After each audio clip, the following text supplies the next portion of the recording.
behavior, and that's really what our company practices, is human behavior. And we have a concept that we've been redefining since 2013. So I studied communication while I was in college, and I realized that that was absolutely ineffective at understanding how and why people do what they do. So we really started to study psychology as well as neuroscience to get a more rounded picture. And what we've done is redefine the space called behavioral intelligence. And what that is simply the skills and ability to accurately explain existing behavior, future behaviors, influence other people's behaviors, and then control our own behavior. Because we can't control other people, otherwise we go to prison. And so we have to influence them, but by doing so, we have to be able to control ourselves in that nature. So today we're going to have a very interactive workshop. This is something that we have designed as a company. How many people here have done something like the Myers-Briggs type personality indicator? How many people have done DISC, Neo-PI4, behavioral profile, all of those things? Okay, great. So this is one that is a little different. It is the one that we designed, but it is not about your personality. It is about your behavioral preferences. And what's the difference between personality and behavioral preferences? If I say, oh, you're a high D and a medium I, right then at that point in time I'm labeling you. But the reality is more than likely you're going to behave differently in different contexts. So you may behave like a high D at the office, but you may behave much more conservatively and conscientiously when you're at home. And trust me, I understand how that goes. So when we think about those types of personalities, they're useful. They give us some information about ourselves. But this one is much more flexible. It's about your actual preference towards behavior. And then once we understand that preference towards behavior, we may understand how we can improve the other behaviors. So when we think about that, this is a choice. Behavior is a choice, where personality is, well, you're nurtured and natured towards that personality. So the reason that we focus on behavior is this is essentially our why statement. We believe that behavior is the core of all success and failure. For better results, we need to improve behavioral intelligence. Why is behavior the core? How you choose to behave, and be very mindful of that word, choose to behave, determines how successful you are. So without further ado, we're going to do something that I call the behavioral elements activity. So I'm going to pass around some cards to each of you. I'm going to give you 2 to start off with. And this is a very, very simple game. And what we're going to do is 2, 4, 6, 8, and 10. Go ahead and take 2 and pass them. 2, 4, 6, 8. You know what? We're just going to give you a handful. Take a couple and pass them. I speak for a living. I'm not really a math person, just so you know. Here you go. Here you go. Take a couple and pass them. It really doesn't matter how many cards you start with. It's all going to be about how many cards you end with. No, it doesn't even matter there. Really, what we're looking for is you're going to notice some choice phrases on these cards. We got a couple more over here. Let's pass 2 for you, 2 for you. And there's a handful more. You need a couple. 4 here. Perfect. Look at that. I planned that exquisitely perfect.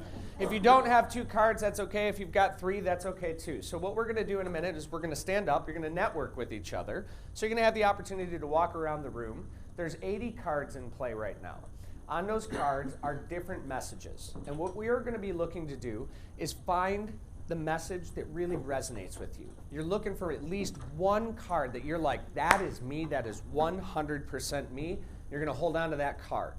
The other cards you can trade amongst each other. You can show them to each other as you network and interact with each other. So I'm going to give you 5 to 10 minutes to get up and walk around and talk to each other and find that perfect card. Remember, there's 80, so look for your card, trade them out. By the end of this, we want to make sure that everybody has at least one card that they're like, this is really, really what I identify with. Make sense? All right, up and network. Let's go.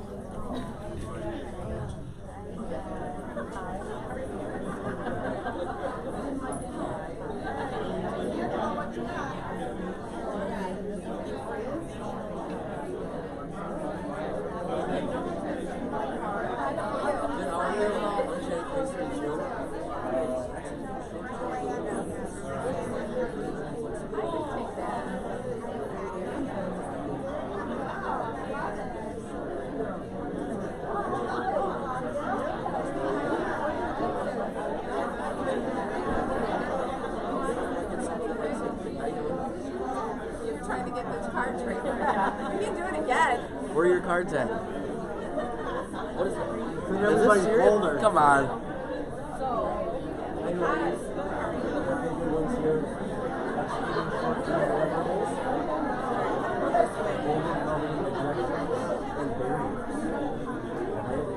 Myself. Another one. Good one.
If you found your perfect card, you can start to have a seat.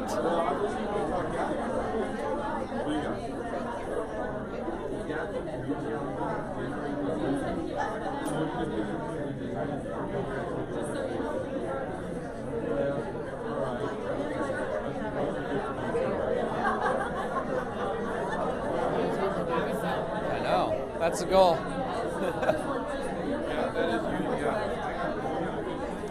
If you found your card, if you've got a good card, you can sit down. Yep. Yep.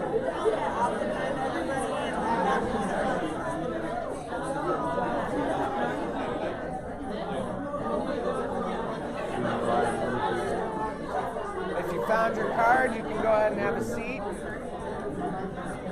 First time I've done that. So. I usually do Facebook. What's your top card? Defeating impossible challenges. Love it. What's your top card? Love it. All right. Good, good. If you found your favorite card, go ahead and have a seat.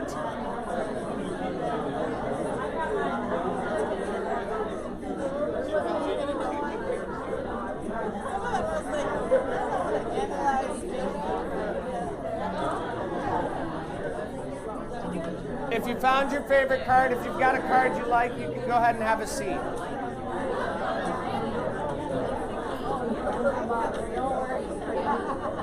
Hello, ladies.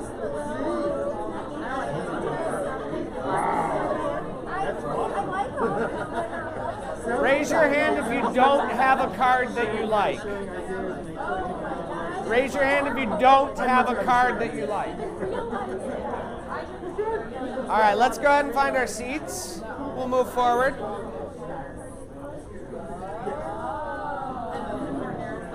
Does anybody not have at least one card that they identify with?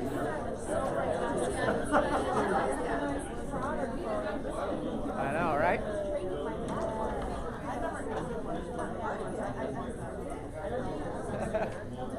Does anybody not have at least one card that they like? If you do, go ahead and have a seat.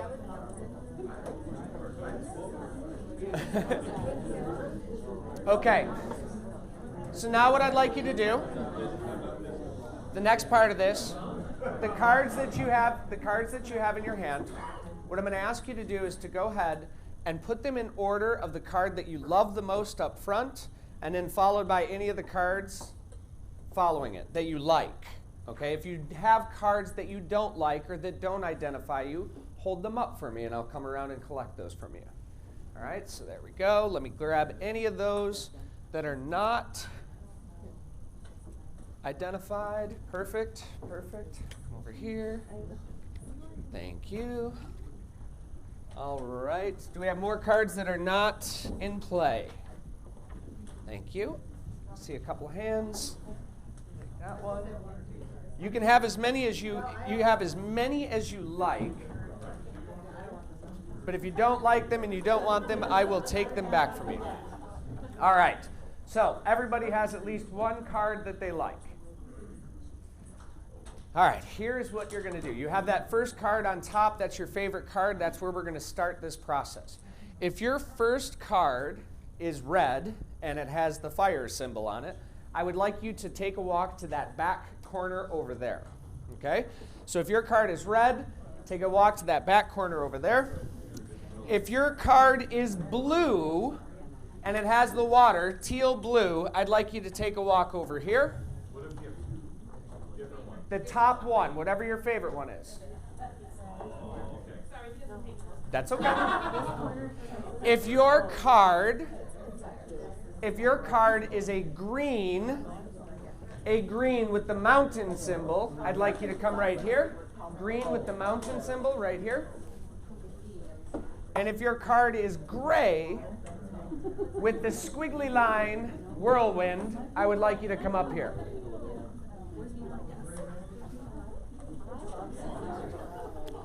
See, I've been doing this training thing.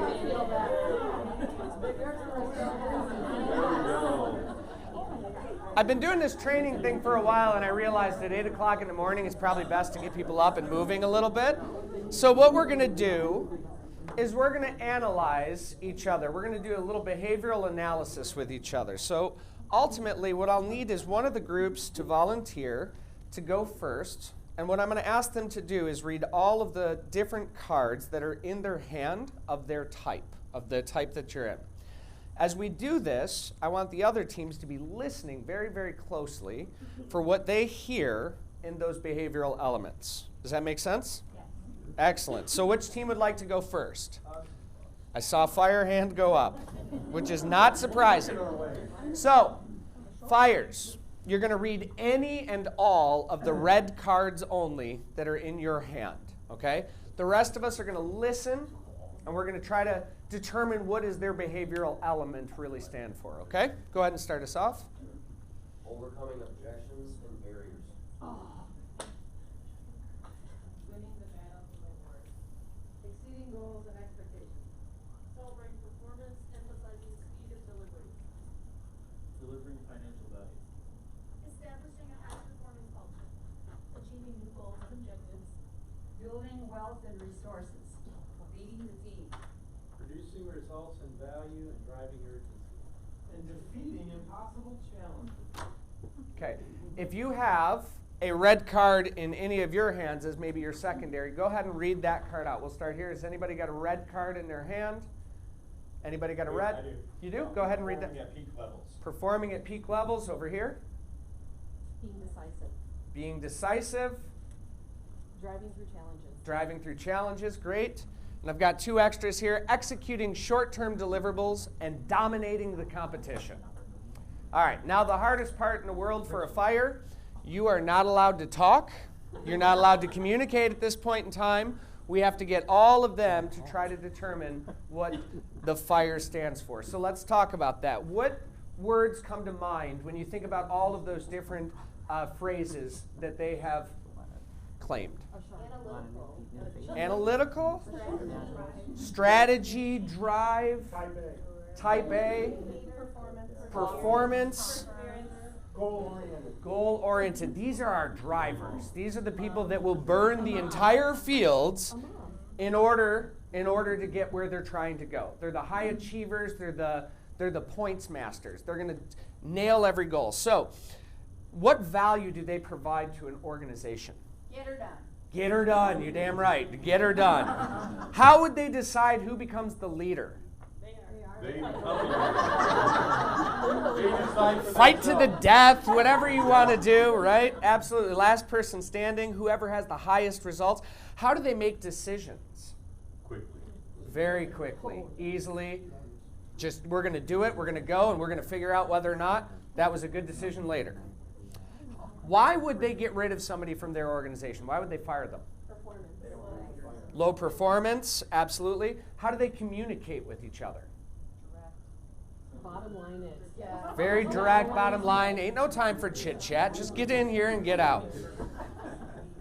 When they're selling, are they fast or are they slow? And how would they necessarily approach a sale? With the data. That you already have. You've already got this. Like a tiger walking in there. We've got this. We're going to own this. Absolutely. Fire, are we pretty close? Yeah? Spot on? All right. Now, as we go through this, like I said, behavior is flexible. So if you hear and you're like, you know what, I'm probably more of a fire, go ahead and walk your happy self on over there or wherever it is. All right, that's not a problem. This is why this is not a personality assessment. This is how our behavior. So let's give our fires a big round of applause. And very good. That was probably the most well-behaved fires that I've ever seen, because most of the time the fires...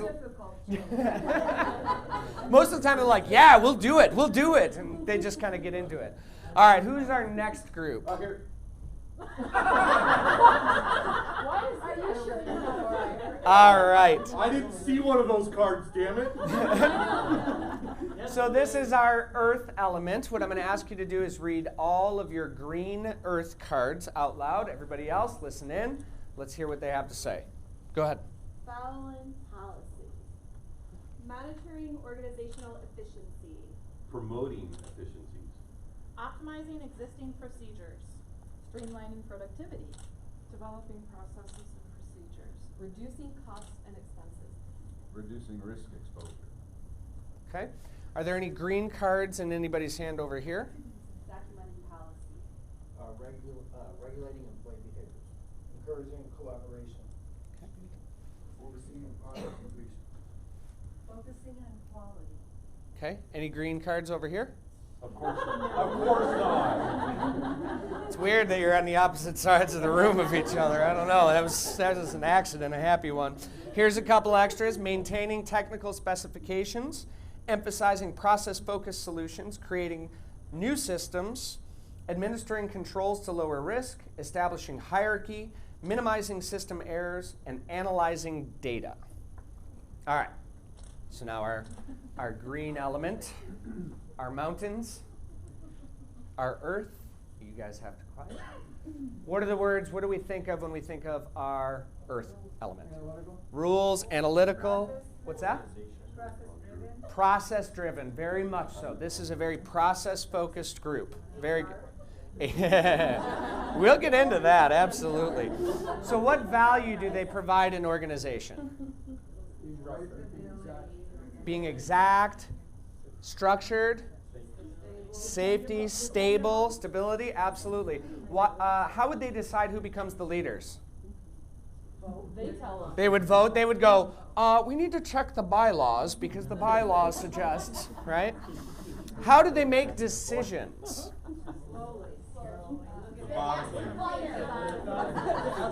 Methodically, very good. Why would they get rid of somebody from an organization?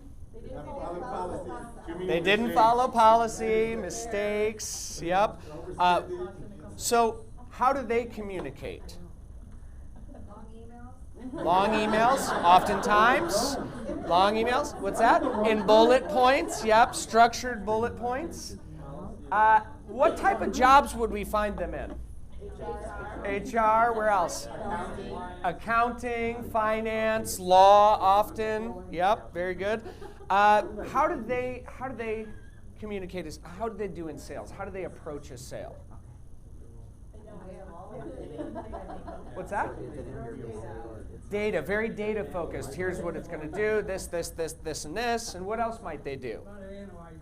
A lot of analyzing. They might be more script focused. This is the process. We start here, and then we go to here, and then we go to here, and then we go to here. Right? What happens if they're communicating or trying to sell to somebody that is not necessarily an earth type? They won't sell them. That could be a challenge, right? So that's one of the things that we're going to look at. Let's give our Earth a big round of applause. Earth, are we close? No? People are teetering. So They're a little fire. I can hear them behind me. Don't worry. I can hear them behind me. All right, so which is our next group? All right, we have our water group, our blue water. So what I'm going to ask you to do is read all of your water cards. Okay, go ahead. Okay, recruiting and retaining good workers. Emphasizing inclusion. Coaching people. Celebrating people's achievements. mentoring new employees, Developing a team atmosphere. being empathetic to people's concerns, creating a comfortable environment, Boosting morale and planning team building activities. Counseling teammates and coworkers. Empowering colleagues. I have two, but now I'm like all over now. But I have two green, the blues. Seeing the value of teamwork and building organizational trust. Encouraging open communication. Promoting teamwork and collaboration. Any blue waters? Yep, Resolving team conflicts. great. Blue water? You know. Focusing on training and developing the team. Okay. Blue water. Last one is fostering shared values. All right, so blue waters. No talking in this one. What do you think of when you hear all of those different statements? What's our blue water element about? Teamwork. Mentoring, team, Working together. togetherness, collaboration, coaching, absolutely. These are our people. These are the people, right? They're going to be very focused on people. So what value do they provide in an organization? What's that? Stability. How so? Yes, absolutely. They're always working with each other to make sure everybody's happy and everything's going right. They're often described as the glue that ends up holding the people together. Yep. What else? Team morale, huge. Where else? Recognition, absolutely. So how would they decide who becomes the leader? Committee, popularity. Fire would tell them. They would be like, you do it, you're such a good leader. No, you do it, you're such a good leader. And they would, they would argue for their colleagues, absolutely. So how do they make decisions? Sometimes they don't. They might struggle, but they're going to look at how is this going to affect the whole, the people of the organization. Very good. Why would they fire someone? They would. What would be that thing that straw that broke the camel's back? Theft? Not a team player. The team player. Are they hurting other people? Absolutely. So what type of sales approach would they have? They would educate the person and so the person would see the value of what they're offering. Okay, very good. Very relationship focused in their sales approach. Very relationship focused. Sometimes they may even be the people that go, I don't know how to close because I just talk to them and I like them so much and then I'm just not sure how to close this sale. Look at them laugh. It's like I pegged you and predicted behaviors. Weird. How would they... So, how would they negotiate?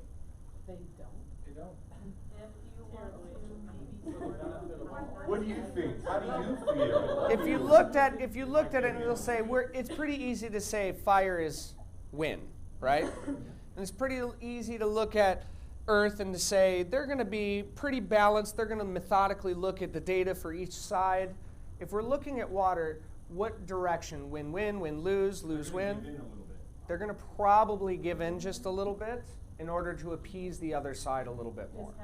Yep, exactly. So let's give our water a round of applause. Were we close? Pretty close? Okay. Spot on. Very good. I love to hear that. That leaves our illustrious air element, our gray air element. So if we could, we're going to read all of the air cards that are in your hand, and everybody else listen up. Go ahead. Sharing ideas. Encouraging flexibility. Facilitating brainstorming sessions.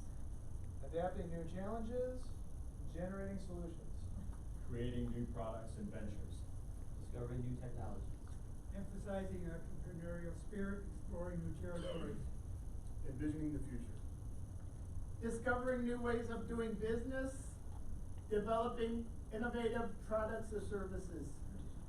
Forming new concepts. Devising new strategies and identifying new business opportunities. Okay. Do we have any air cards over here? Yep, go ahead. Designing future organization. Pioneering new markets. Okay, any air cards over here? Any air cards over here? Innovating new solutions. All right. And then last two, promoting breakthrough change and celebrating innovations. So air, it's your turn to be in the hot seat. And let's determine. All right, team. So what do we think about the air sign? What is it? Visionary, dreamers. What's that? Risk takers. What else? Fun, oftentimes. What else? Visionaries. Yeah, right? They're going to look to the future. They're going to see things from that 30,000-foot air view. Very good. So what value do they provide in organization? Forward thinking, challenging the norms, disruptive innovation, all of that. Very good. So how would they decide who becomes the leader? More than one leader? They usually are. It can be. The best ideas, oftentimes. So has anybody ever seen the movie series, The Hunger Games? Yeah. Air is who figured out and made the Hunger Games. They're like, you know what? I've got an idea. We're going to pit all these different groups against each other, and whoever wins, that's going to be, that's going to be the winner. They came up with the idea. Who's the fire? The team that wins every single year, right? And who's our earth? They're the people that are sitting behind the controls, making the bees come out and stab everybody. And then our water people over here are the coaches that are coaching up the people and preparing them to get out into those Hunger Games. So that's a little analogy for you, but how does the air make decisions? Thoughtfully?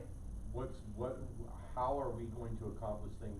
Looking into the future, and how is that going to be better for everyone else? Okay, great. Yep. Glad to see that. Oftentimes. The idea that's the most fun. Could be, very well, could be. So why would they fire somebody from an organization? Dead weight, closed-minded, not thoughtful, not engaged. Absolutely. So how does the air communicate with each other?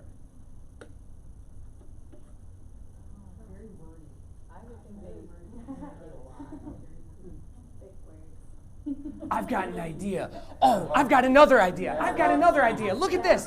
And all of a sudden, they're a whirlwind of 6,000 ideas, and Earth is going crazy. So where would we find our air element inside of the workplace? Away from me. Marketing is a great place you'd find them. Where else? What's that? R&D, very good. Yep, absolutely. We often find our entrepreneurs and our startups to be very air focused or to have a very high part of the air element. So when they approach sales, how do they approach the sale? They look to the future, what the benefit is. They would really strive for, this is what it's going to bring you, and they would paint a picture of it. Okay, so they would show a vision of the future. Great. What else? They'll show you how their product is better than previous products. Yeah, what are they going to show you that their product does? Results, something new, something exciting. Absolutely. So let's give our air a round of applause. So let's play with this behavioral elements for just a moment because we're going to think about it in terms of sales as we go through some of these other things. I'm going to give you a scenario. Air comes up with the greatest idea ever. It is the best idea. You guys are certain of this. This is going to completely revolutionize the world. How does Earth react? So let's look at this, and I want to make sure that this is going to happen in the way you think it is. Tell me all the details so I can put it in an outline. I need a PowerPoint presentation on this. So now, how does air respond to that? We'll figure it out. Don't worry about that. Gosh, yes. All right, so in the meantime, while this little turf war is going on, what is fire doing? Let's go. Fire's already out on the streets selling this idea. You're right. And they're going, I don't have time for you guys to work this out. This is going, and we're going to drive this forward. In the meantime that this three-way conflict is occurring, what is water doing? Slow down. Okay, we can do a little bit of this, and we can do a little of that. We can slow it down over here, right? So they're going to try to bridge this. But let's think about it in terms of a high-performing culture, a very high-performing, critically well-balanced team, okay? So if we have that well-balanced, high-performing team, and we're going to say the scenario is our fire element, they missed their sales goals for this quarter. Ooh. Yeah. They are quite literally on fire, all right? So what is air going to do when they see their high-performing colleagues start to struggle and not necessarily hit that goal? What are they going to do to jump in? They're going to come up with 1,000 new ideas. Here's what you can do. You can try this. You can try this. You can try this. What is our Earth going to do in that scenario?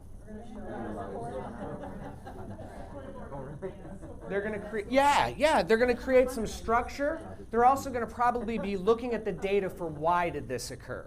Where did we miss? How did we miss that, right? We're going to look at those pieces. And in the meantime, what is water going to do to help out?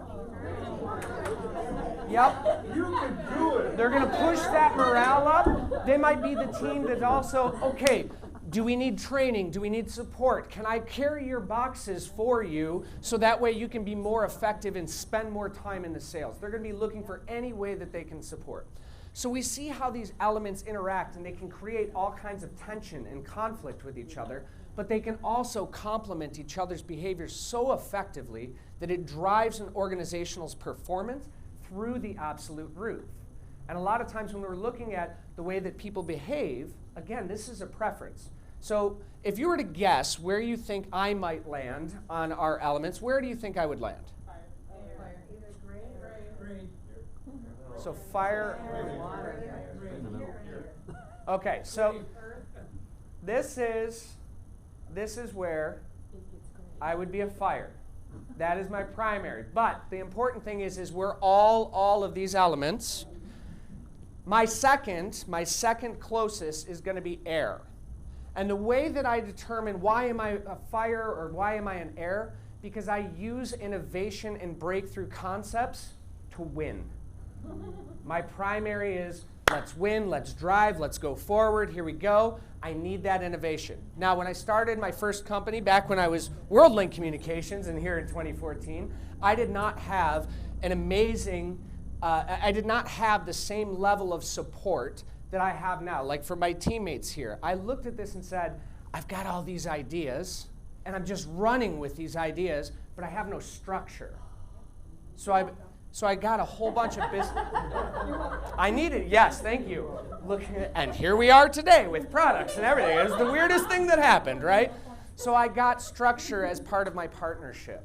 I ended up reaching out and I ended up bringing in 2 waters as part of my partnership. My team fills out these different element gaps because I am not going to be able to be successful with just my fire element. So I have to also learn to communicate with my earth element in a different way. If I have a new idea and I come to Earth, my partners that are Earth, and I say, I've got this idea, this is how it looks, this is how it's structured, this is how we're going to fund it, this is the data, this is the trends, this is this, this is this, this is this. Am I much more likely to get them to buy into my idea? If I go to the water and I say, hey, listen, This is how it's going to impact the people. This is how we're going to get everybody trained. This is how it's going to improve morale. This is how it's going to function and focus us so that way we can be a higher performing team. Are they going to be more likely to buy into that? Oh, yeah. So when we see this, we understand intrinsically where sales communication actually comes. If I, as a fire, try to sell Earth, come on, let's go, buy today, buy direct, buy fast, buy now, they're done. They're going to shut down and be like, you didn't hit these bullets. If I go to water and start really pushing, water is going to generally take a step back, right? But if I'm a water and I'm talking to fire, and I'm talking about peace and rainbows and happiness and sunshine, fire's going to be like, get to the point. And you have to tell them that sometimes. Right? So we see how these different things interact. I wanted you to experience this so you'd understand a little bit of this behavioral elements. We're going to go into some other things and use practical applications for this. So if you have your cards, go ahead and drop them off either right here or I can come and pick them up for you, and we'll move on with the rest of it. So that way we can give you some tools and skills.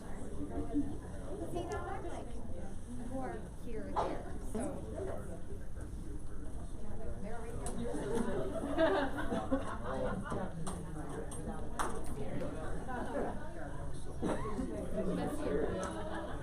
Thank you. Oh, that's okay. Says the earth.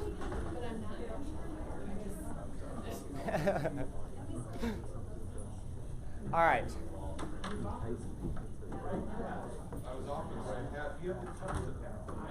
So remember, this is not a personality exam. This is not something that says you're fire and you will always behave that way. We have to understand and recognize that different behaviors fit different situations. But if we think about this and our natural preferences or our natural proclivities to one side, other people have those natural preferences, those natural proclivities as well. And if we can interact and communicate with them on their level, that's matching that style of communication. It's a very powerful, persuasive tactic, just as we saw there. So we see our elements. This is ultimately the 4 styles. On the top, we have a little bit more unstructured. That's our fire and air. On the bottom, we have a little bit more structured. On the left axis, we see it's a little bit more individualistic. And on the right, it's a little bit more collaborative. So these are the ways that these structure together within an organization. And if we look at it, most oftentimes, you'll see fire and air will be a little closer aligned. You'll see water or earth be maybe a little closer aligned. There's very little diagonal crossover. It happens. One of my business partners is very much earth and air, and he is confused all the time. One of my business partners is fire and water, and they are confused all the time. They're like, let's go, go, go, go. Oh, wait, shoot. So there is crossover between those where the secondary may be at that diagonal axis, but most of the time we end up finding ourselves having our primaries on one side of that structural scale. All right?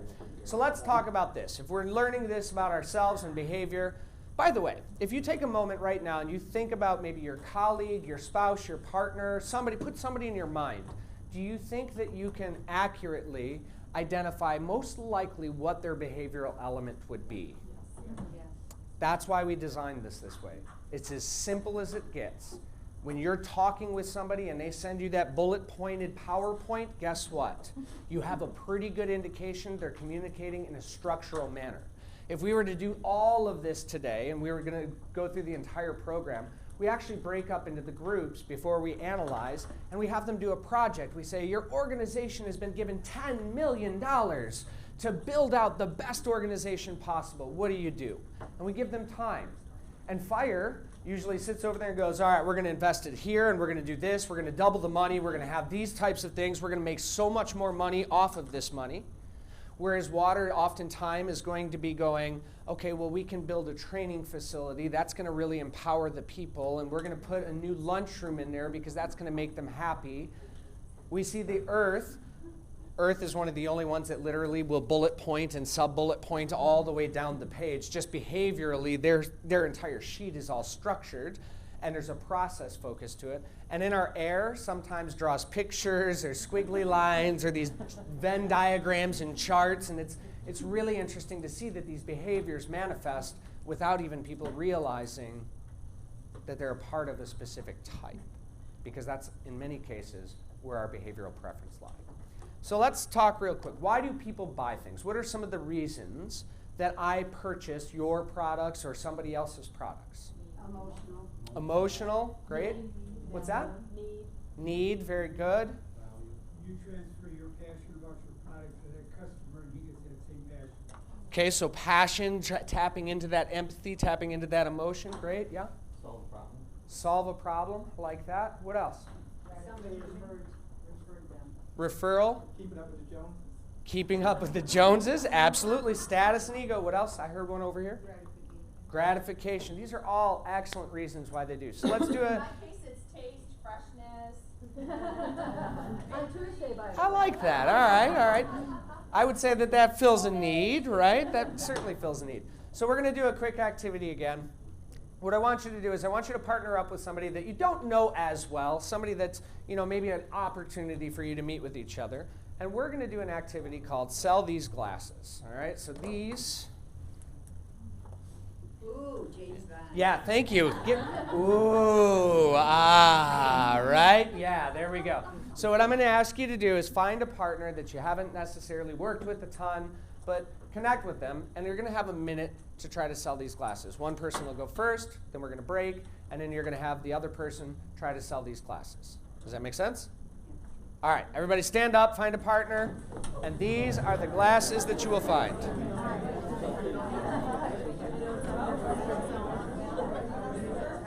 Raise your hand if you don't have a partner. Raise your hand if you don't have a partner. There we go. Perfect. That's okay. It's okay if you do. It's okay if you guys know each other. You got a partner with them. A triple sale here. All right, ready? You got one. If you haven't started, go ahead. That's okay. All right, perfect. First person. Ready, set. You have 1 minute to sell these glasses. Go ahead.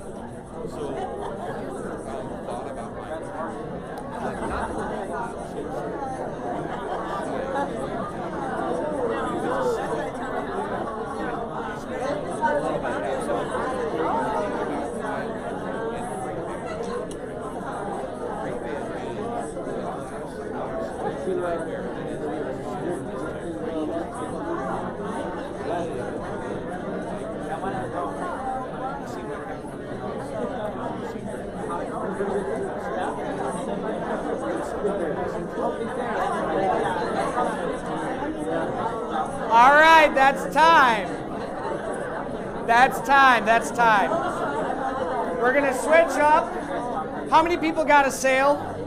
How many people sold? All right, we're going to switch partners. Not partners, but you're going to switch persons. The other person, you have 1 minute to sell. Ready, set, and go.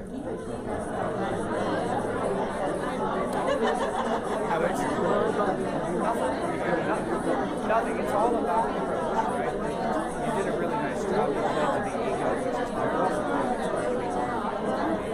you started with questions, which is absolutely the thing that you didn't start with was by describing the glasses. You go through that until you establish that I might have a need for it, which is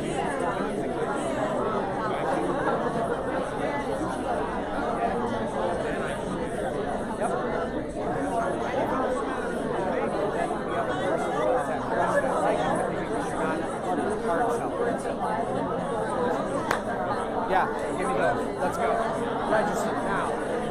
Yep.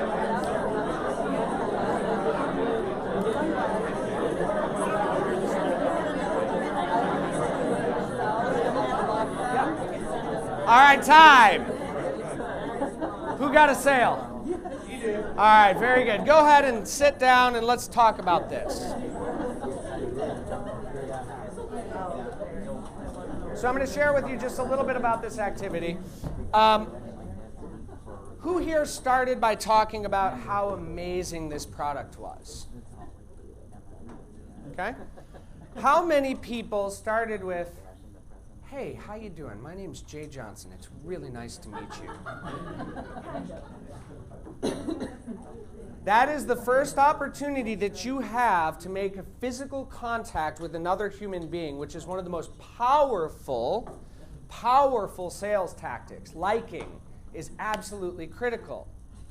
How many people followed with a question, asking questions? Yep, good, good. So there's a really interesting, everything we do, like I said, is based in neuroscience, psychology. There's a fantastic study done by the Harvard Business School, and it was a longitudinal study of sales. They took MBAs, and they basically mapped their career over about a 6-year time frame. And what they did was they interviewed each of these for a position of sales. That was their test. That was their intervention. And what they did was they had these sunglasses, and they had a phone sitting on the desk. And they sat down and they were having a conversation. And they said, okay, well, let's see your sales tactics. Sell me these glasses. The group that did something, it was less than 1% of the group. And they did something that was very, very different. It was very clever. And they followed them, and they ended up having the highest sales. They picked up the phone. They turned on the light. And I'm not going to do it to you, but it said, you know, when you're feeling this outside, isn't that something that you'd like to be able to manage? I've got a solution for that. They created a need. I'm sure that you've seen The Wolf of Wall Street and Sell Me This Pen. By the way, that's bullshit, just so you know. But there is a psychology that's behind there for creating and understanding needs.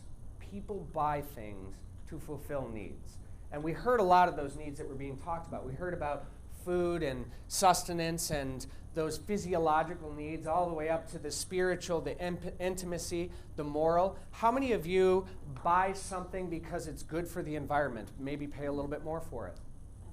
How many of you, how many of you would go and buy a brand new pair of tennis shoes if you were starving and only had $30 to your name? Most people don't, but we can see where those situations occur.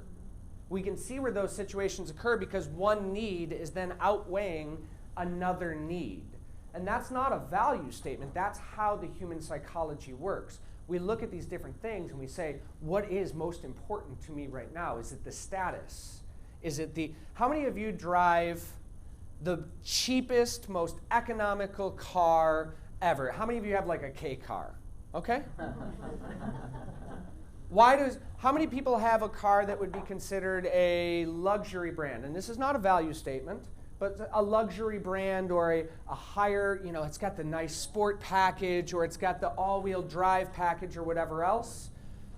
We do that for multiple reasons. We do that because we have a family and we're looking at safety. We do that because we are experiencing something of status. These are not value statements. The one thing that we have to do when we think about behavior is get rid of this concept of good and bad. There's behavior that has consequences, okay? That's how we need to think about this. Why? If you're breaking a habit and you're trying to say this is a bad behavior and then you go back to that bad behavior, you start feeling guilty about it. And then guess what that does? That only reinforces the habit. So we're trying to take that value out of this, but really, truly understand the human psyche. Okay? So we purchase things for security. We will pay exorbitant amount of money to feel secure. That means security systems. What else might we buy that solves that security mindset? What's that? Guns, insurance, an animal? Absolutely. What's that? A husband? That might backfire. A prepaid funeral. What's that? A prepaid funeral. A prepaid funeral, right? That's one of the things they talk about. So we think about this, but we purchase things for security. We purchase things for pleasure. Our brain works in two options, right? Away from pain and towards pleasure. So if we think about like our motivation, imagine you're maybe this morning, you're sleeping, I'm so comfortable sleeping. And then what happens? That alarm goes off. Or Alexa tells you. Or Alexa. So what do if you're like most people? You hit the snooze button. You're like, now, after you hit the snooze button, you're going to get 9 minutes if you're an iPhone user. And I don't know why they do 9. It's brilliant. But You go back to sleep for 9 minutes. Are you getting good sleep at this point? Clearly not. It's not good sleep. It's not restful. But you're in this state of comfort and warmth and everything else. The alarm goes off again. This time the alarm comes with a voice. Get up, Jay. You have to go downriver today, otherwise you're going to be late. And then the other voice comes in going, don't worry, Jay. We can brush our teeth while we're in the shower. That'll save us some time. And, we can just stop for coffee instead of making coffee. Oh, you're right. You're absolutely right, voice. And we go back to sleep for that 9 minutes of completely wasted sleep at this point. And then it goes off again, and that alarm comes with a louder voice this time. Seriously, dude, you better get up. And you're like, it's early. There's not going to be much traffic. You're going to be able to get there. And what if we speed just a little bit? That'll be okay. And the other voice is going, and they go back and forth. What we're trying to do is stay away from the pain of having to get up, because we're in this warm cocoon. We're comfortable. Getting up is painful. But once we're up and moving, now we're moving. But if you're on vacation, 6:30 in the morning, you're like, yes, I'm doing this, I'm doing this, I'm doing this, and then I'm going to take a power nap, right? So now we think about how our brain behaves. We purchase for pleasure. We try to move towards pleasure. We try to move away from pain. And that's where the comfort question comes in. This is another reason that we buy. We buy things because it's comfortable. We want we want the warm coat. We want the nice couch. We want something that creates, what's that? A clean house. We may pay for somebody else to even come in and clean our house because that's more comfortable than what we would be doing it ourselves. What else might we buy for comfort? A mattress. Oh, buy this mattress. It's a huge industry. Buy this mattress. You spend a third of your life sleeping. Don't you want the absolute best? $17,000. Help yourself, right? You're like, what? It's a mattress. I'm going to lay on it. The numbers, the heating, you name it. They toss all these things in for that comfort question. We purchase things for convenience, right? When we look at the way that our consumer habits have created some challenges for us, and we're seeing the impacts of those challenges, we buy a lot of things for convenience. And we're all guilty of it. I've got a water, I've got a paper cup, and everything else because it's convenient. And we have to make a choice at some point in time, or not make the choice of how we want to operate within what is acceptable convenience, right? Traveling in the different countries, I spent a lot of time last year in Scandinavia, and so I went to Iceland, Norway, Finland, Denmark, Sweden, Latvia, Lithuania, Estonia, and it was like, there was points and times where people would just grab this tiny cup of coffee, but my God, it was good. Who's my coffee person in here? We're going to chat later, okay? So this tiny cup of coffee, and it would be a to-go cup, a takeaway cup, and as you take it away, there's no lid for it. You're not getting a plastic lid. You're going to walk and you're going to spill that all over your hands in the cold and everything else like that because they've made a choice on a question of convenience or comfort versus an environmental question, right? So we do see morality or things like ego come into the equation when we buy things. We buy things for status, right? We buy things because it makes us feel good. How many people here have purchased makeup? Okay? There's no discernible need for that other than for our status, for our ego, and to feel confident in order to potentially attract a mate or to potentially be confident in a sale or so on and so forth. But we will buy things for that ego and status. This is why you pay for upgrades. This is why you pay for extra cheese on your Whopper, believe it or not. These are all the different things that we might do that is just a little bit different. So I heard that keeping up with the Joneses, that's where we see a lot of this different things. We buy things for relationships. So this is one of those where referrals come in. Hey, you got to talk to my friend. My friend is so good. They're trying to get this business started. Why don't you have a conversation with them? I bet you that they could help you in some way, shape, or form, right? So we're going to do this for relationships. But where else do we spend a whole lot of money that just occurred? Valentine's Day, candy, chocolates, out, movies, gifts, jewelry, you name it. We often buy for the benefit of somebody else. See, that seems kind of strange, though. We're buying things for the benefit of somebody else, but intrinsically, our limbic system, that part of our brain that regulates fight, flight, or faint, is very selfish. It's actually very self-focused, and it only understands ourself in relation to the world outside. So it is the part that drives us towards evolutionary success. So why would we buy something for somebody else? What does that do? Makes us feel good, yeah, absolutely. What else? Builds a relationship. It builds relationships. Human beings have survived. How many people here, now this is so fascinating to me. Did you know that Homo sapiens, the actual species of human, this is something that I don't think a lot of people think about. Homo sapiens as a species is actually more than 300,000 years old. 300,000 years old. We only remember history like back into when civilization was actually something and we found like carvings on the wall. But the Homo sapiens species is 300,000 years old. Evolution had a huge impact on those different things. At one point in time, there was 5 different human species living in the world at the exact same time. That's kind of crazy when we think about it. So why did Homo sapiens advance and become the only human species left? Is a big part of this. Is our ability to communicate, and it was our ability to make those connections that were necessary to survive in terrains where we were not designed to survive. Relationships are one of the most important things that you can do in sales. If you can make somebody feel like they're part of your tribe, you will win them. They will do. How many people have been asked to go and help somebody move? And maybe you're reluctant, you're like, oh, God, I'm gonna go do it. And you go and do it, and then when you're doing it, you feel fine, and you're like, okay, I helped them. How many people here, that same scenario, if it was a complete stranger came up and said, hey, I'm moving my entire house next week, you look pretty strong, would you come and give me a hand? And you'd be like, yeah, I most certainly will. Absolutely not. We don't want to necessarily do that for somebody that's not per se within our tribe. And if you said yes to that question, come see me after. I've got a whole bunch of things that we can do together. Integration. We will buy things to fit in. This is the concept of social proof. Think about high school kids, right? If their friends have Nike shoes, they have to have those Nike shoes because it's an integrative capacity.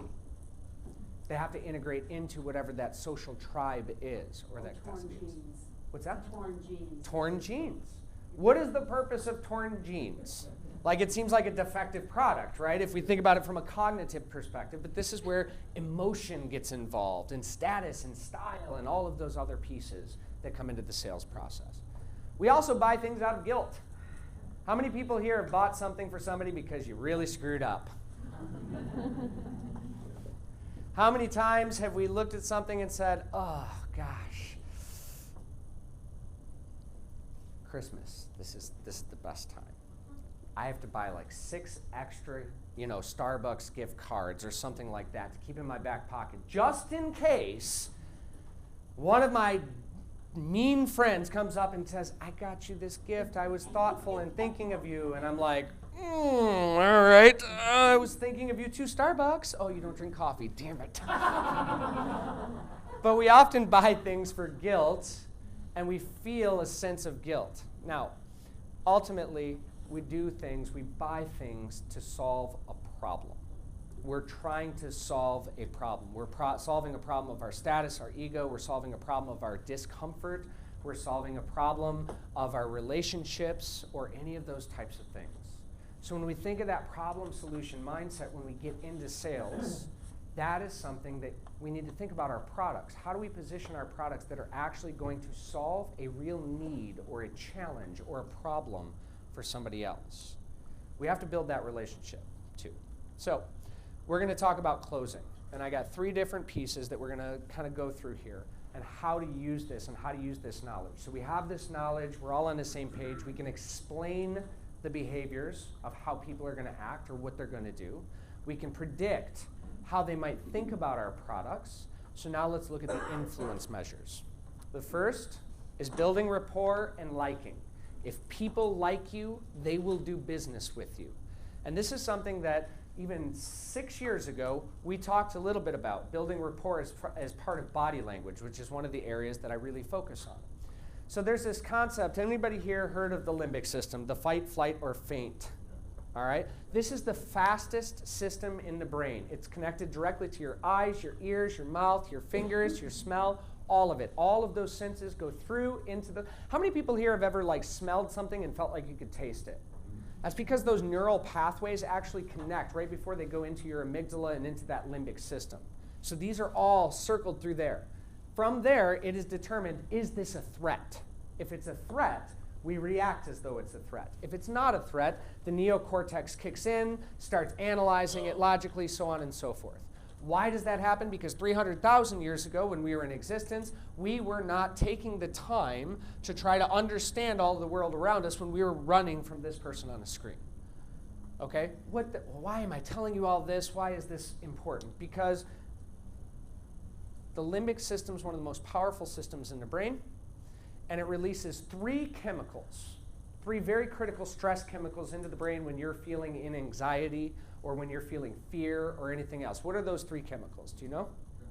Adrenaline is one of them. Very good. Not serotonin. See, these are all in that same system. But the 3 stress chemicals are adrenaline, cortisol, and norepinephrine. Okay? Cortisol is the one that's really, really damaging.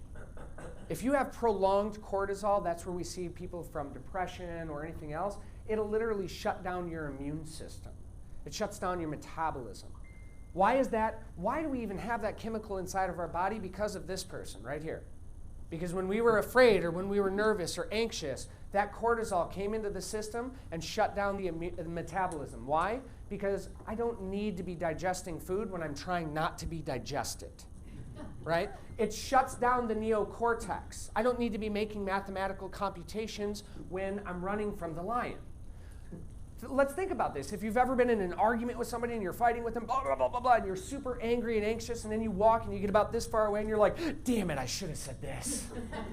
You've just experienced your limbic system taking over your rational logic thinking. You don't need your libido when you're running from the lion. It gets shut down too. So all of these different things, your respiratory, your immune system is affected.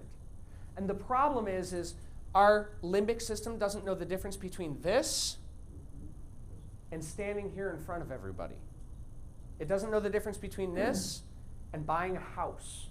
It doesn't know the difference between this and doing any one of those fears, getting on a plane or anything else. The limbic system's not a sophisticated system. It's a fast system. It is sophisticated. It is complex, but it is not our rational thinking.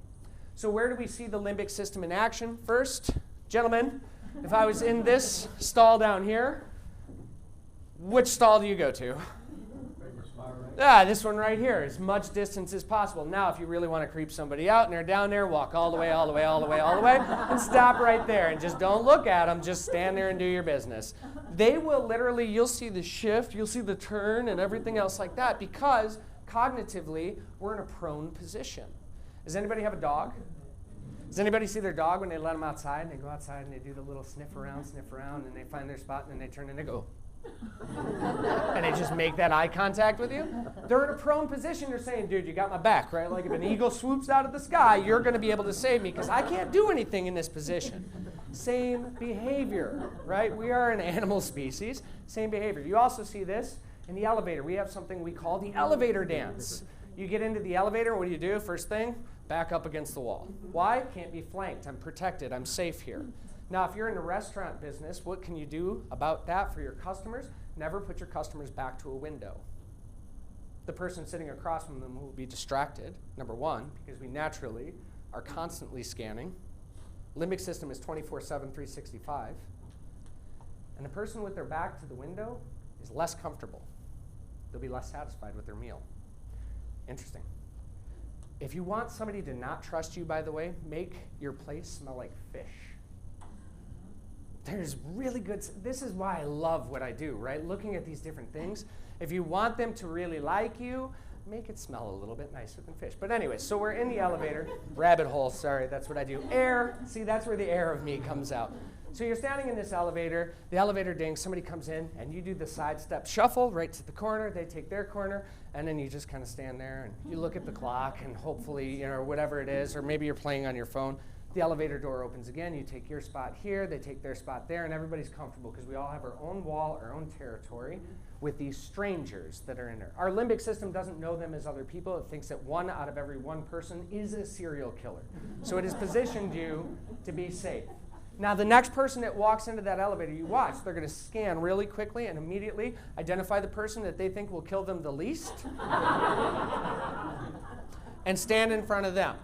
Now, there's all kinds of different things. Culturally, you'll see people from same cultures naturally gravitate towards each other in that type of enclosed limbic space. They won't even necessarily think about it. It's not an intentional cognitive task. It is a limbic task for survival. If you see a group of women at a bar, they will naturally group together in many cases. Why? Because it's safer, and it is a tribal thing. These are the things that people do. If we understand this limbic system, now I want you to think about you selling your product. Whether you're in finance, does that create anxiety for people? Does buying a house create anxiety for people? So you're talking to somebody that's already having some level of a limbic reaction. They're walking into that with some nervousness, some uncertainty. How many of you have ever received a call, I need you to come down to my office? Were you like, yes, I'm getting a raise?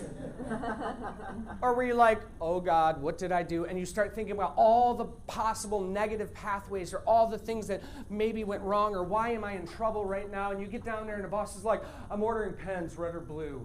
And you're like, you son of a... Because in that moment of uncertainty, your mind creates all the potential threats that could be bestowed upon you. It creates all the lions, it creates all the elevators, and tells you how bad things can go. That's what you're dealing with the mentality of sales. You're dealing with somebody who is already on high alert. So building liking is a critical step to making them feel comfortable. But if you're not careful, your body will betray you. So if I approach a customer and I come to stand next to them, and I'm standing here, now, I might just be here for a comfortable conversation, but you saw immediately what he did. He closed up his arms and he leaned back and he positioned himself taller. Why? Because limbically, I have blocked his exit. I'm standing over him. I have an advantage, even though he's bigger than me and probably take that advantage very, very quickly away from me, but it doesn't matter. That's how our limbic system functions, okay? So when we think about it, when we're sitting across from somebody and we're trying to sell them, actually, let's do this. Everybody stand up and find a partner real quick. Stand up and find a partner. Stand with your partner. No chairs in between you. No tables in between you. So stand with your partner. Okay? Has everybody got a partner? Notice 2 things. Notice in most of your cases, you're going to be shoulder to shoulder, and in most of your cases, your feet are going to be bladed. And if you are standing toe-to-toe with each other, you've got about this much space, at least this much space in between you, because this is a comfortable position. Think Arthur and the Knights of the Round Table, naturally cooperative. What I'd like you to do is I'd like you to turn into each other, toe-to-toe, and less than an inch of space in between you. Okay, you can stop, you can stop, you can stop, you can stop. You can stop. Go ahead and sit down. Go ahead and sit down.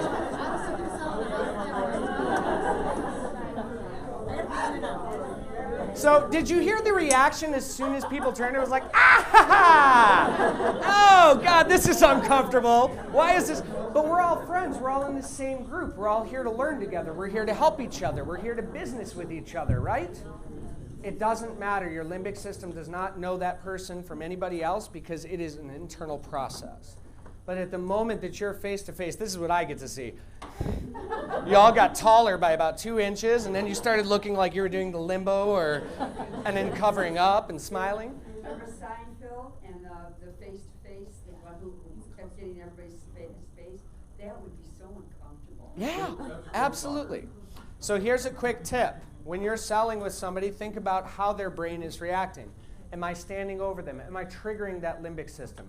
If I trigger that limbic system, I become a threat. If I'm a threat, they won't like me. If they don't like me, they won't do business with me.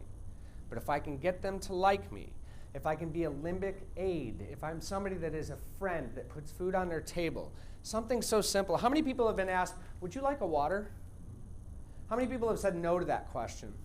Say yes. Say yes. That is somebody's offering to you of sustenance that keeps you alive. Accepting that creates you as part of their tribe. You don't share resources with somebody that is not. If you don't offer water, start offering water. I have a question though. If somebody is getting, targeting your limbic system, how do you counteract it or without being insulted? It's a great question. I'll give you 2 strategies. I got to be quick though, because I want to make sure that I'm considerate of your time. 2 strategies. Everybody pull your chair just a little bit back from your table. 2 things we learned in kindergarten that actually neuroscience has taught us works to reduce limbic reaction, stress, and anxiety. First, we're going to take 2 deep breaths together. All right, so bring your hands together, go like this. This is a comfort gesture. Put them on your legs. We're going to take 2 breaths in through the nose, out through the mouth, and you're going to hold it. Ready? First one. Hold it, and out. Second one in. Hold it, and out. Now you may have noticed that you started to feel a little bit high. Yeah, that's the induction of oxygen into your system. You're like, oh my God, that feels pretty good. I'm enjoying this. Well, if you're running from the lion, are you going to be going? Yeah, only once, right? No, of course not. But by regulating the autonomic system, the breathing system, you're regulating that autonomic system, which is then quieting the limbic system, which is an autonomic system. This is why things like meditation. Now, if you're in the middle of an argument and you're going, not going to be an effective strategy. So the second part of it is take a recess. When things get heated, if people get frustrated, we seem to be having a little bit of conflict. Why don't we take a moment and let's get some water? And we break away from that argument. That allows the neocortex to re-kick back in. We go in, we're friends now, and now we can come at it from a little bit more calm perspective. So 2 very simple tasks to help reduce that limbic reaction.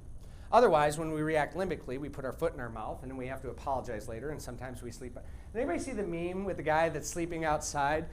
And it says, just relaxing after I won an argument with my wife. And he's like laying outside with a blanket on him in his driveway. Fantastic, fantastic. All right, so that's number 1. Build liking, understand how people are actually thinking, what their critical mass is. Number 2, show how your product solves the problem. This is where behavioral elements comes into play. If we know that they're going to speak or talk quickly, we need to make sure that we're communicating at their level. But what we really want to do is identify what are the things that drive them. Are they driven by people? Are they driven by winning? Are they driven by process, procedure? Are they driven by innovation, air, newness? How does this product, your product, placed in front of them, help them where they're at? Being authentic in that process. Don't tell them your product's going to fix all of their problems if it doesn't. Because the first time you might get a sale, the second time you're going to lose that sale and plus anybody that's in that person's network. You have to be authentic with this. There's points and times when people have come to our company that I say, I'm sorry, we're not the service provider that's going to be something for you, but let me introduce you to a couple of colleagues that might be able to support you better. Guess who that person came back to the next time that my services were more akin to what they needed? Because I honestly gave them an opportunity to find what solved their problems. I solved their problem, even though it wasn't my product that solved their problem. Being authentic is huge in that aspect. Use stories to demonstrate your value. When we talk about stories, this is one of the best sales tactics that I found. Oftentimes when somebody has resistance to something, or if they say, I'm not really sure that that product's right for me at this point in time. Say, one of the people that I've worked with, her name's Sally, and she was experiencing that exact same thing. And what I can tell you is, Sally took this opportunity to just put her foot in. She put her right foot in, she started to get involved in it, and then guess what? This is something that Sally has really benefited from. But by telling those stories, you're actually tapping into the oldest way in which we communicate and share information. That was all of our communications going back years and years and years, was information passed down through storytelling. So utilize that as a functional way, a tool to demonstrate the value of your product. Lastly is managing the message. Anybody here ethos, pathos, and logos? Okay? Ethos is arguments to credibility. Take 2 of these and call me in the morning. I'm a doctor. What does that have to do with anything? Do you know exactly how that's going to interact with your body? We'll talk about more about this. Pathos. Anybody see the old Sarah McLachlan commercials with the Humane Society? It's like, I will remember. And it's got like sad puppy dogs. And then like immediately everybody's like, just take my money. I hate my life, and crying and like just doing whatever they could to like assuage the guilt that they felt for those animals. Weird, there's guilt. Pathos, arguments to emotion. And then logos, arguments to logic. All right, so these are the 3 types of different persuasive messaging tactics. We see those come through in a number of different influence tools. How many people here are familiar with Robert Cialdini? Anybody? Okay, good. Excellent, Mark. So Robert Cialdini identifies 6 tools of influence. One is social proof. Now, if you take a moment, you can map these to all of those different reasons that people buy. So as we learn about ourselves, we learn about our customer, we also learn about the reasons people do things. These are the influence tactics that tap into those reasons. Social proof, our largest growing product. What does that imply? Everybody wants this. This is huge. It's our largest growing product. Listen to what blank people have to say. Listen to what Tiger Woods has to say about the Nike brand. Why is that powerful? Ball like Tiger. Yeah, if you buy this club, you're going to hit the ball just like Tiger, I swear. What are all these customer testimonials and recommendations? Is that you've managed to make somebody else like you. Congratulations. Or your product. And that is huge because we follow other people's behavior. Join the millions of agents already using this unique platform. Ooh, you don't want to miss out. You don't want to have that fear of missing out. You're not going to want to be the last one to adopt this.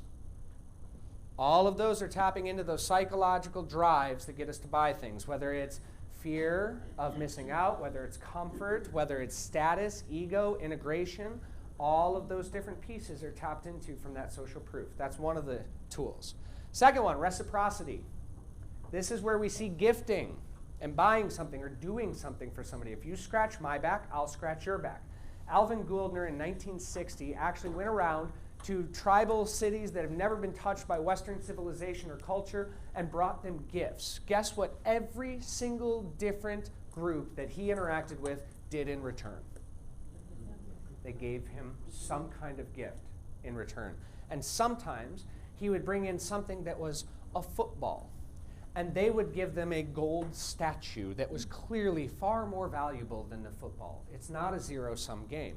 It's actually proven by a study that was conducted by researchers where they had 2 people come in to their seminar. A researcher was communicating to them, telling them about this different information. This person was a researcher, this person was a subject. Half of the time at the intermission, the break, that researcher would buy this person a Coca-Cola. Half of the time they didn't. And then what they did is at the end of it, when it was all done, this researcher would then try to sell tickets, raffle tickets, to the other person. In the instances where the Coca-Cola was purchased, which was the only variation in the study, in the instances where the Coca-Cola was purchased for the other person, not only did a higher percentage of them buy, but they bought more. And the interesting thing was the raffle tickets cost 25 cents each, and at the time of the study, the Coca-Cola cost 10 cents. It was back when they still put Coke in Coca-Cola. Concessions. Boy Scouts of America. Any Boy Scout fans in here? Huh? Brilliant strategy that they conducted. Would you like to buy a $150 ticket to the Boy Scouts ball that we have going on? No? Oh, it's okay. It's okay if you can't make it. You're busy that day. Would you consider maybe buying a couple bars of chocolate instead? Oh, I just let you off the hook, even though you feel guilty about the fact that you're not going to support the youth development of your community. So, of course, more chocolate sold and more quantity of sales. Concessions. Supply and demand. Does anybody remember the great Elmo craze of like 2004, where people were literally punching each other inside? This is a manipulation by toy companies who are the most brilliant persuasion strategists in the world. What do? Starting in September, they start absolutely jacking up all of the television commercials, and these Tickle Me Elmo dolls that look like they're having seizures are everywhere. Everywhere, and the kids are like, I've got to have one of those. The only thing I want from Santa is a Tickle Me Elmo. So the parent says, okay, well, if you're good, Santa will bring you a Tickle Me Elmo. So they go to the store, and there's no Tickle Me Elmos there. They go to another store, no Tickle Me Elmos. They go to every single store, there's none. Oh, there's one, and I run over there, and 6 other people are running at the same time, and mom's getting into fist fights. Fist fights to get a Tickle Me Elmo. But if you don't get that Tickle Me Elmo, what do you feel? So what might you do in turn to alleviate that guilt? Buy more. I'm going to buy the train set and this and this and this and this. And all of a sudden, little Johnny didn't get the thing that he wanted, but he's got 1,000 other toys and everything else. Then immediately, January 10th, guess what? Mom walks into the store. Tickle Me Elmos for days. The entire store is Tickle Me Elmo. Because the toy manufacturers figured out their worst sales month is January. So they drive up demand, they reduce the supply, they get you to make a promise to your kids that you're going to go ahead and buy them that Tickle Me Elmo doll. You can't do it, so you buy more of their toys, and then they re-release out into the world. And you can solve your guilt as of January 10th. At full price. At full price. Brilliant. Same thing with Okay. Cabbage Patch. Cabbage Patch, those creepy little owl things with the eyes, the iPhone, Ticketmaster, you name it, they utilize this strategy, right? They utilize this strategy. There's also a concept called incremental persuasion. If you give a mouse a cookie, if you've ever read this, if you give a mouse a cookie, he's going to ask for a glass of milk. If he asks for a glass of milk, then he's going to need a napkin, then he's going to need your car keys, your wallet, your credit card, social security number, until essentially this mouse has become you. But that's an incremental persuasion. If we get people to say yes once, we are more likely to get them to say yes again. And that fits really well with the concept called commitment. And this is the principle of priming. If I can get the price right today, would you walk out of here with this car? Yeah. Okay, now we have nothing else to negotiate except price. You've already told me you want this car and you've made a commitment. If you were the last person in a room of 12, this is what we work with attorneys. If you're the last person and you're deliberating about this person's innocence or guilt, would you be able to stand in the face of all of your colleagues and stand up for what you believe in and what you think is right? Somebody would be like, no, I'm going to totally sheep out so I can get out of here. They're not going to say that. They're going to say, well, yeah, of course I can. And guess what? It's a hell of a lot harder to change that person's mind because publicly they have made a commitment. And you have primed them towards that commitment. Scarcity, the grossest sandwich ever. Sorry if you're a fan. The ever elusive McRib or the chicken shamrock shake for a limited time. People go to McDonald's in droves during these times, or along with, what's the other one that they get people with? Oh, the fish sandwich. Does anybody remember the Monopoly game? People would go and just be like, I need another fry, I need another fry, I need another fry, because they wanted the Monopoly chips. It was insane. Brilliant, brilliant understanding of human behavior.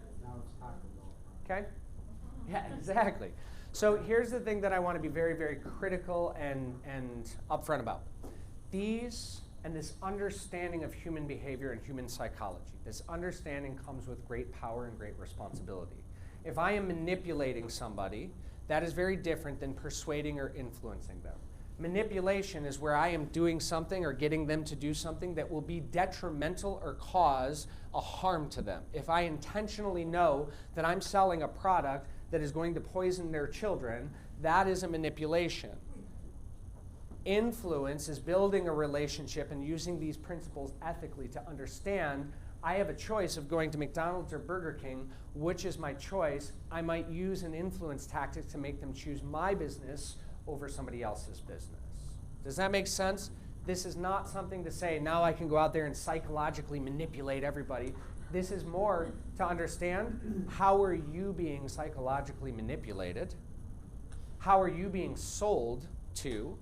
How do you understand yourself in that sales cycle? How do you understand the people that you're interacting with? And how can you create a message that resonates with them on a personal level, on a commitment level, that really truly solves a problem that maybe they're experiencing? And if you can do that, they will like you. And if they like you, they will do business with you. So that's my presentation for today. I hope that you enjoyed this opportunity. You have some tools to implement into your businesses, maybe a little bit better understanding of human psychology and neuroscience. But thank you again so much for your time.